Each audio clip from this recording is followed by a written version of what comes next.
Hello बच्चों, चलिए प्रश्न को देखते हैं। कह रहा है कि मान लीजिए कि अगर समुच्चय ए में अवयवों की संख्या m है तथा समुच्चय बी में अवयवों की संख्या n है, तो ए से बी में परिभाषित किए जा सकने वाले अतिरिक्त और रिक्त संबंधों की कुल संख्या क्या है। और इसके लिए हमारे पास ये चार विकल्प दिया गया है।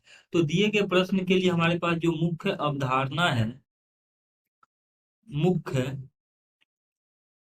अवधारणा, यदि हम दिए गए प्रश्न के लिए देखें तो ए से बी में लिखेंगे। ए से बी में परिभाषित, ए से बी में परिभाषित, ए से बी में परिभाषित कुल संबंध, कुल संबंधों की जो संख्या होती है ये होता है 2 की घात एन ए गुना एन बी, अर्थात समुच्चय ए में अवयवों की संख्या गुना समुच्चय बी में अवयवों की संख्या, और ये 2 की घात में ऐसा होता है। तो यहाँ पर अगर हम ए से बी में परिभाषित, ए से बी में परिभाषित कुल अवयवों की संख्या देखें तो यह आ जाएगा 2 की घात। अब देखिए ए में अवयवों की संख्या m है तो m, और गुना में यहाँ बी में अवयवों की संख्या n है तो n। तो ए से बी में परिभाषित कुल अवयवों की संख्या 2 की घात mn आ गया।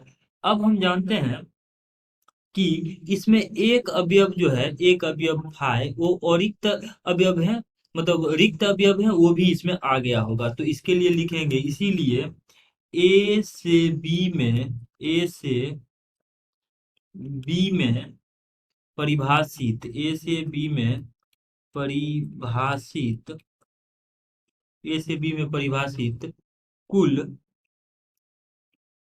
अरिक्त संबंध, कुल अरिक्त अर्थात कोई भी संबंध खाली नहीं हो, अरिक्त यानी फाई नहीं हो, अरिक्त संबंध, और ए से बी में परिभाषित कुल अरिक्त संबंधों की संख्या, कुल अरिक्त संबंधों की संख्या, ए से बी में परिभाषित कुल अरिक्त संबंधों की संख्या, ये आ जाएगा 2 की घात m गुना n माइनस 1।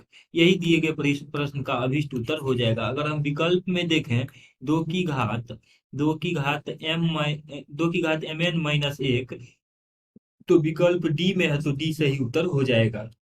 आशा करते हैं कि इस प्रश्न का हल आपको समझ में आया होगा। धन्यवाद।